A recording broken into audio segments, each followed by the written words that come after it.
Assalamualaikum warahmatullahi wabarakatuh. Saya Desi Wahyuni dari kelompok 8 yang akan membahas mengenai materi lembaga peradilan pada Orde Lama, Orde Baru, dan Era Reformasi. Dari kelompok 8 sendiri terdiri dari 3 orang, yaitu saya sendiri Desi Wahyuni, Hasna Selviana Rahman, dan Akbar Bebe Lebu. Untuk materi pertama mengenai lembaga peradilan Orde Lama akan disampaikan oleh Hasna Selviana Rahman. Lalu kemudian lembaga peradilan Orde Baru akan disampaikan oleh Akbar Bebe Lebu. Dan yang terakhir lembaga peradilan di era reformasi akan disampaikan oleh saya sendiri. Memasuki lembaga peradilan di era Orde Lama pada masa setelah kemerdekaan Indonesia, yaitu 17 Agustus 1945. Nah, sejak berlakunya Undang-Undang Dasar 1945 ini, tanggal 18 Agustus 1945 muncullah Undang-Undang Dasar. Hingga pada masa akhir Orde Lama telah berhasil dibuat undang-undang pokok yang membahas khusus tentang kekuasaan kehakiman dalam lembaga peradilan. Yaitu yang pertama ada Undang-Undang Nomor 19 Tahun 1948, yang kedua Undang-Undang Nomor 19 Tahun 1964. Undang-undang ini diciptakan dalam rangka untuk memenuhi perintah pasal 24 dan 25 Undang-Undang 1945. Mengenai Undang-Undang Nomor 19 Tahun 1948, setelah Indonesia merdeka, kebijakan yang ditempuh berkaitan dengan pengembangan kekuasaan kehakiman adalah didasari pada prinsip unifikasi, sebagai lawan dari prinsip pluralistis yang diterapkan pada masa pemerintahan kolonial Belanda. Prinsip unifikasi ini kemudian muncul pada pasal 6 dan pasal 7 Undang-Undang Nomor 19 Tahun 1948. Pasal 6 menyatakan bahwa negara Republik Indonesia hanya ada 3 lingkungan peradilan, yaitu yang pertama peradilan umum, yang kedua peradilan tata usaha pemerintahan, dan yang ketiga peradilan ketentaraan. Kemudian pada pasal 7 Undang-Undang Nomor 19 Tahun 1948 bahwa kekuasaan kehakiman dalam peradilan umum dilaksanakan oleh 3 pengadilan. Yang pertama Pengadilan Negeri, yang kedua Pengadilan Tinggi, dan yang ketiga Mahkamah Agung. Berdasarkan ketentuan pasal 6 dan pasal 7 itu, ternyata keberadaan peradilan agama tidak tercukup di dalamnya. Juga tidak ada ketentuan yang tegas dalam undang-undang itu yang menghapuskan keberadaan peradilan agama. Mengenai lembaga peradilan agama ini terdapat pada pasal 35 ayat 2 bahwa urusan-urusan atau perkara yang terjadi pada masyarakat muslim akan ditangani oleh hakim yang beragama muslim dalam pengadilan negeri. Jadi secara tidak langsung bahwa pada masa tersebut dalam urusan perkara yang ada pada masyarakat Islam akan diurus, atau ini bakal cikal bakal adanya peradilan agama di kemudian hari. Kemudian tentang peradilan tata usaha pemerintahan terdapat pada pasal 66 yang menyatakan bahwa sepanjang dalam suatu undang-undang tidak disebut dengan tegas perkara tata usaha pemerintahan harus dihadiri oleh peradilan tertentu, maka pengadilan tinggi berwenang memeriksa dalam tingkatan pertama dan Mahkamah Agung berwenang memeriksa dalam tingkatan kedua. Sementara tentang peradilan ketentaraan terdapat pada pasal 68 yang menyatakan bahwa peradilan ketentaraan akan diatur dengan undang-undangnya sendiri. Kemudian dalam undang-undang kedua, yaitu Undang-Undang Nomor 19 Tahun 1964, bahwa penjelasan secara umum Undang-Undang Nomor 19 Tahun 1964 ini menyatakan pembentukan undang-undang ini didasarkan pada ketetapan MPRS Nomor 2/MPRS/1960 tentang haluan negara yang berupa Manipol Usdek. Merupakan akronim dari Manifesto Politik, Undang-Undang Dasar 1945, Sosialisme Indonesia, Demokrasi Terpimpin, Ekonomi Terpimpin, dan Kepribadian Indonesia. Salah satu ciri dari Manipol Usdek ini adalah menempatkan presiden sebagai pemimpin nasional dan sebagai pemimpin besar revolusi yang memiliki kedudukan superior terhadap lembaga-lembaga negara lainnya, termasuk lembaga peradilan. Nah, sebagai suatu undang-undang yang berjiwa Manipol Usdek, pasal 3 dari undang-undang tersebut dengan tegas menyebutkan bahwa pengadilan adalah alat revolusi. Senada dengan itu, pasal 14 dan pasal 20 menekankan bahwa hukum dan hakim juga merupakan alat revolusi. Oleh karena itu, pengadilan hukum dan hakim merupakan alat revolusi, maka presiden adalah sebagai pemimpin besar bangsa dan negara. Demikian itu yang disampaikan dalam pasal 19 Undang-Undang Nomor 19 Tahun 1900. Kemudian berkenan dengan jenis kekuasaan kehakiman, undang-undang tersebut mengatakan dalam pasal 7 yang secara garis besar berisi 4 hal. Yang pertama yaitu kekuasaan kehakiman dilaksanakan oleh 4 jenis peradilan. Peradilan pertama yaitu peradilan umum, kemudian peradilan agama, yang ketiga peradilan militer, dan yang keempat peradilan tata usaha negara. Yang kedua, semua pengadilan berpuncak pada Mahkamah Agung yang merupakan pengadilan tertinggi untuk semua lingkungan peradilan. Kemudian yang ketiga, jenis peradilan secara teknis berada di bawah Mahkamah Agung. Secara organisatoris, administrasi dan finansial berada di bawah departemen terkait. Kemudian yang keempat, dengan adanya jenis peradilan tidak tertutup, kemungkinan penyelesaian perkara perdata secara damai dapat dilakukan di luar peradilan. Kemudian dalam poin ketiga yaitu keempat jenis peradilan secara teknis berada di bawah Mahkamah Agung, yang mana Mahkamah Agung pada masa itu di bawah Badan Eksekutif atau departemen terkait. Ada banyak kontra di sini bahwa sesungguhnya dalam perancangan Undang-Undang Nomor 19 Tahun 1964 itu ada masalah dan mendapat reaksi keras dari organisasi profesi hakim. Nah, namun ternyata pada masa itu kekuatan presiden dalam intervensi lembaga peradilan cukup kuat, sehingga hakim tidak membahas rancangan undang-undang mengenai independensi dari lembaga peradilan.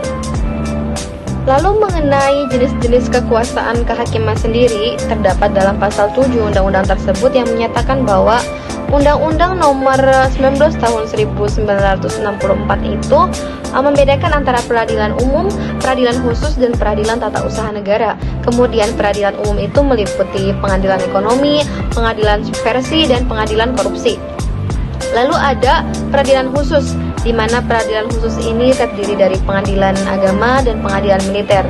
Hal ini menarik dari penjelasan pasal 7 dalam Undang-Undang Nomor 19 Tahun 1964 ini, bahwa tidak menyebutkan tegas dengan jenis pengadilan tata usaha negara apakah pengadilan ini termasuk pengadilan umum atau termasuk ke dalam pengadilan khusus. Dengan kata lain, Undang-Undang Nomor 19 Tahun 1964 ini menyatakan bahwa pengadilan tata usaha negara tidak dimasukkan ke dalam jenis peradilan khusus, melainkan dinyatakan memiliki jenis tersendiri. Dalam penjelasan pasal 7 juga, undang-undang tersebut dinyatakan ada yang dimaksud dengan pengadilan tata usaha negara adalah apa yang disebut dengan peraturan administratif. Ini berdasarkan pada TAP MPRS nomor 2 garing MPRS garing 1960 yang antara lain meliputi peradilan kepegawaian oleh anggota-anggota perangkat negara. Baik, sekian dari saya, itu yang dapat saya sampaikan. Terima kasih. Saya di sini baru ingin menjelaskan tentang lembaga peradilan di era Orde Baru. Mahkamah Agung Undang-Undang Nomor 14 Tahun 1985 sebagaimana telah diubah dengan Undang-Undang Nomor 5 Tahun 2004. Memenangi mengadili para tingkat kasasi, menguji peraturan perundang-undangan dan lain-lain di bawah undang-undang terhadap undang-undang wewenang lainnya. Yang kedua ada Komisi Yudisial. Komisi Yudisial pasal 24 UUD 1945 Undang-Undang Nomor 22 Tahun 2004 yang menjelaskan tentang wewenangnya mengusulkan pengangkatan hakim agung kepada DPR, menjaga dan menegakkan kehormatan keseluruhan martabat serta perilaku hakim. Yang ketiga di Mahkamah Konstitusi. Mahkamah Konstitusi menangnya menguji undang-undang terhadap undang, menuntut sengketa kewenangan lembaga negara yang kewenangannya diberikan oleh UUD, memutus pembubaran parpol, memutus perselisihan tentang hasil pemilu, dan pemakzulan presiden. Kurang lebih seperti itu. Terima kasih. Lembaga peradilan di era reformasi. Sebelum membahas lebih lanjut, adapun di era reformasi yang mewarnai kehidupan bernegara di Indonesia telah banyak membawa berbagai perubahan, tidak terkecuali reformasi dan perubahan di bidang kekuasaan kehakiman. Arus reformasi, keinginan dan desakan untuk melakukan perubahan terhadap berbagai peraturan perundang-undangan telah membawa berbagai perubahan. Nah, di kekuasaan kehakiman dan amandemen terhadap Undang-Undang Dasar Negara Republik Indonesia telah membawa banyak perubahan dalam pelaksanaan kekuasaan kehakiman itu sendiri. Sebagai contoh, yaitu amandemen terhadap pasal 24 Undang-Undang Dasar 1945 yang menyebutkan bahwa kekuasaan kehakiman dilakukan oleh Mahkamah Agung dan badan peradilan di bawahnya, yaitu dalam lingkungan peradilan umum, lingkungan peradilan agama, lingkungan peradilan hukum tata usaha negara, lingkungan peradilan militer, dan oleh Mahkamah Konstitusi yang merupakan sebagai salah satu tonggak perjalanan sejarah kekuasaan kehakiman terpenting di Indonesia. Disebut tonggak sejarah terpenting dalam kekuasaan kehakiman di Indonesia karena dengan amandemen tersebut lahirlah kekuasaan kehakiman yang baru, yaitu Mahkamah Konstitusi, yang mana keberadaannya diatur dalam Undang-Undang Nomor 24 Tahun 2003 tentang Mahkamah Konstitusi. Lalu adapun selanjutnya mengenai Komisi Yudisial. Nah, Komisi Yudisial yaitu sebagai lembaga penunjang dalam sistem peradilan. Komisi Yudisial adalah lembaga negara yang mandiri lahir dari tuntutan reformasi, dan untuk melakukan reformasi lembaga peradilan yang mempunyai fungsi untuk mengusulkan pengangkatan hakim agung dan mengawasi hakim agung dan hakim pada badan peradilan di semua lingkungan peradilan yang berada di bawah Mahkamah Agung. Adapun struktur badan peradilan yang dimana di bawah Mahkamah Agung itu sendiri. Di bawah Mahkamah Agung itu sendiri terdapat